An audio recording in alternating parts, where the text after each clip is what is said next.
नमस्कार, बहुत स्वागत है सभी दर्शकों का। मैं मीरा राजपूत। सुप्रीम कोर्ट का जाना माना चेहरा कौन? प्रशांत भूषण, जो सर्वोच्च न्यायालय का ऐसा चेहरा है जो अक्सर विवादों में बने रहते हैं और एक के बाद एक ऐसे बयान देते हैं जिनके बाद उनकी चर्चाएं होनी शुरू हो जाती हैं।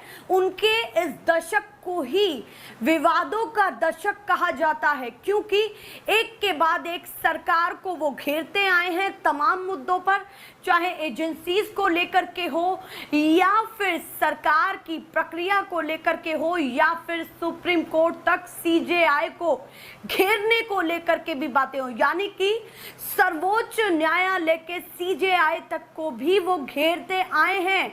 उनके कार्यकाल पर, उनकी कार्य की शैली पर भी सवाल वो उठाते आए हैं कि दबाव सीजेआई पर रहता है और वो कहीं ना कहीं चीजों को प्रभावित करते हैं। पर इस बार प्रशांत भूषण ने क्या किया है? सबसे महत्वपूर्ण चीज ये है कि जो एजेंसीज, जो इलेक्टोरल बॉन्ड, जो सरकार की नीतियों पर सवाल उठाते आए हैं, इस बार उन्होंने क्या कहा है? इस बार तो उन्होंने इतने गंभीर आरोप सीधे न्यू जर्सी के कार्यक्रम में जाकर के लगा दिए हैं, जिनको सुन करके आप चौंक जाएंगे। यानी कि अमेरिका के न्यू जर्सी में जाकर के एक कार्यक्रम में वो सम्मिलित हुए और वहां जाकर के उन्होंने ऐसे ऐसे गंभीर आरोप लगाए हैं कि इस समय मोदी जी के इस दशक को इमरजेंसी के दशक से कंपैरिजन कर दिया है। वो ये कह रहे हैं कि ये जो दशक चल रहा है ये इमरजेंसी के उस दशक की याद दिलाता है। इतना तक भी कह दिया है कि जो सीजेआई हैं उनको ब्लैकमेल किया जाता है और उसके साथ साथ ये तक भी कह दिया है कि जब इतना भी नहीं होता तो उसके बाद उनके बच्चों तक पर भी दबाव बनाया जाता है। इतनी सारी बातें कही हैं जिसके बाद अब चर्चाएं हर जगह इसकी होनी शुरू हो गई हैं। सबसे महत्वपूर्ण चीज ये है कि मैं ये खबर आपको किसके हवाले से बता रही हूँ? न्यूज़ 24 के हवाले से मैं आपको बता रही हूँ। न्यूज़ 24 ने एक वीडियो के द्वारा साझा करके ये बताया है कि प्रशांत भूषण ने न्यू जर्सी के कार्यक्रम में क्या कुछ कहा है। देखिए, मैं कुछ फुटेजेस यहाँ पर दिखा रही हूँ जो न्यूज़ 24 की वीडियोस के फुटेजेस हैं, जिसमें ये दिखाया जा रहा है कि कौन से कार्यक्रम में उन्होंने सम्मिलित होकर के ये बातें कही हैं। इसमें साफ तौर पर लिख रहा है कि इंडियन अमेरिकन मुस्लिम काउंसिल, ये वहाँ पर एक कार्यक्रम था और वहाँ पर जाकर के उन्होंने ये बातें कही हैं। आप सोचिए कि कितना बड़ा ये आरोप हो जाता है अपने आप में और कितनी बड़ी खबर हो जाती है कि वो देश से बाहर इन बातों को कह रहे हैं, रख रहे हैं, जबकि इससे पहले भी विवादों में घिर चुके हैं। पर लगातार वो ऐसे सवाल और ऐसे जवाब देते आए हैं। क्या क्या उन्होंने कहा है अब मैं सीधे आपको ये बता देती हूँ। उन्होंने टिप्पणी की है कि इस सरकार ने न्यायपालिका की स्वतंत्रता को खत्म करने का सबसे खतरनाक तरीका निकाला है। ये प्रशांत भूषण कह रहे हैं और ये कह रहे हैं कि डोजियर बनाना जैसा ये खतरनाक तरीका है। इसके बाद उन्होंने और क्या कहा है? प्रशांत भूषण ने इसके बाद सीधे जो एजेंसीज हैं उनको घेरा है। कौन कौन सी एजेंसीज को घेरा है? सीबीआई, ईडी और आयकर विभाग, और उसके साथ साथ एनआईए तक को भी घेरा है और लोकल पुलिस तक को भी घेरा है। उन्होंने कहा है कि सीबीआई, ईडी, आयकर विभाग, एनआईए और लोकल पुलिस को ये आदेश दिया गया है कि महत्वपूर्ण जजों, खास करके जो भविष्य में मुख्य न्यायाधीश बन सकते हैं, वो ये कह रहे हैं कि उन सबको ये आदेश दिया गया है कि इन जजों को, जो खास करके मुख्य न्यायाधीश बनने की सूची में हैं, उनके खिलाफ निजी जानकारियां इकट्ठा करें।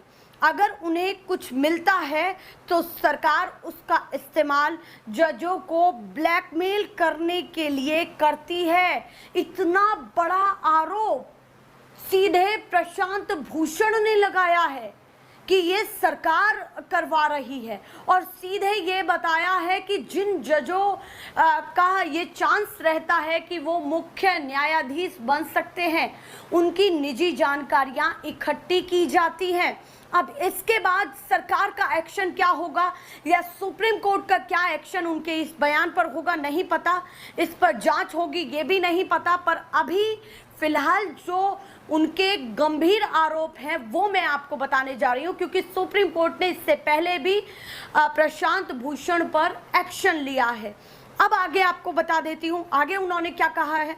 उन्होंने कहा है कि अगर आप सरकार की लाइन पर नहीं चलेंगे तो हम आपको या आपके बच्चों को जेल में डाल देंगे। ये प्रशांत भूषण कह रहे हैं कि ऐसा कहा जाता है या फिर ऐसी बातें हैं। आप सोचिए कि एक के बाद एक वो थके नहीं और इतने गंभीर आरोप लगाते रहे और डर नहीं है। सबसे बड़ी बात है कि अगर ये झूठ है तो डर भी नहीं है। तो क्या वाकई ऐसा है या नहीं है, मैं इन सब चीज़ों में नहीं जाऊंगी, पर क्या क्या उन्होंने बोला है वो मैं आप तक पहुंचा रही हूं। प्रशांत भूषण ने आगे क्या कहा है वो बता देती हूँ कि ये अफवाह नहीं है, ये सब हो रहा है। यहाँ पर वो ये भी क्लियर कर रहे हैं कि ये अफवाहें नहीं हैं, ये सब हो रहा है। और आगे क्या क्या वो बोल रहे हैं वो भी मैं आपको जल्दी से बता देती हूँ। उन्होंने कहा है कि दुर्भाग्य से सुप्रीम कोर्ट में इतना साहस नहीं है कि वो सरकार को कंटेम्प्ट में खींच सके। यहाँ तक कि जब कॉलेजियम ने उनके नाम दोबारा भेजे तब भी उन्हें नज़रअंदाज किया गया। उस समय भी जज डर के मारे सरकार के आगे झुक गए थे और आज भी वही हो रहा है। मोदी की मजबूत फासिस्ट सरकार ने ईमानदार जजों के भीतर डर पैदा कर दिया है। पिछले 10 सालों में चुनाव आयोग ने स्वतंत्र रूप से काम करना बंद कर दिया है। ये सारे फुटेजेस मैं आपको न्यूज़ 24 के दिखा रही हूँ जो उन्होंने वीडियो में साझा किए हैं और जो खबर निकल करके सामने आ रही है। आगे उन्होंने कहा है कि पिछले 10 सालों में चुनाव आयोग ने स्वतंत्र रूप से काम करना बंद कर दिया है। अब उस कमेटी से सुप्रीम कोर्ट के मुख्य न्यायाधीश को ही हटा दिया गया है। सीएजी अब केंद्र सरकारों के खाते की ऑडिट नहीं करता। पहले जितने ऑडिट होते थे अब वो चौथाई भी नहीं रह गए हैं। पीएमएलए जिसके थ्रू कहीं ना कहीं करप्शन का मामला या फिर ये तमाम मनी लॉन्ड्रिंग के केस निकल कर के सामने आते हैं, उनके तहत की वो बात कर रहे हैं कि पीएमएलए के तहत 90% मामले विपक्षी नेताओं के खिलाफ हैं, लेकिन अगर वो बीजेपी में शामिल हो जाएं तो केस खत्म कर दिए जाते हैं। अधिकांश मीडिया अब गोदी मीडिया बन चुका है। 16,000 करोड़ के इलेक्टोरल बॉन्ड में से 8,000 करोड़ से ज़्यादा बीजेपी को मिले। जिस कंपनी ने इलेक्टोरल बॉन्ड दिया उसे सरकार से कॉन्ट्रैक्ट मिला। ये सब सामने आ गया है। भारत का चुनावी लोकतंत्र अब पैसा कमाने और सत्ता में आने का खेल बन गया है। हमें एक सच्चाई की सेना बनानी होगी। ये प्रशांत भूषण बोल रहे हैं, जो झूठ के खिलाफ खड़ी हो, जो नफरत के बदले प्यार फैलाए। ये टीम बीजेपी आईटी सेल की तरह होनी चाहिए, लेकिन ठीक उल्टा काम करे। आप सोचिए कि एक के बाद एक उन्होंने ऐसे आरोप लगाए हैं जिसके बाद अब सवाल उठना शुरू हो गया है कि प्रशांत भूषण के इन जो आरोप उन्होंने लगाए हैं उसकी जल्द से जल्द जांच हो कि वाकई इनकी बातें जो निकल कर के सामने आ रही हैं उस पर अब अगला एक्शन क्या होगा।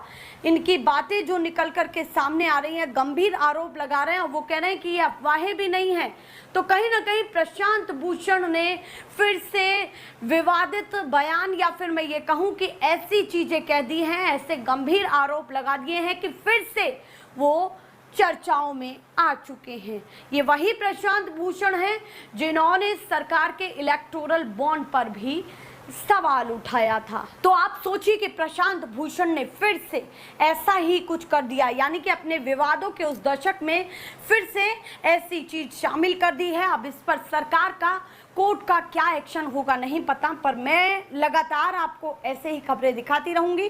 फिलहाल के लिए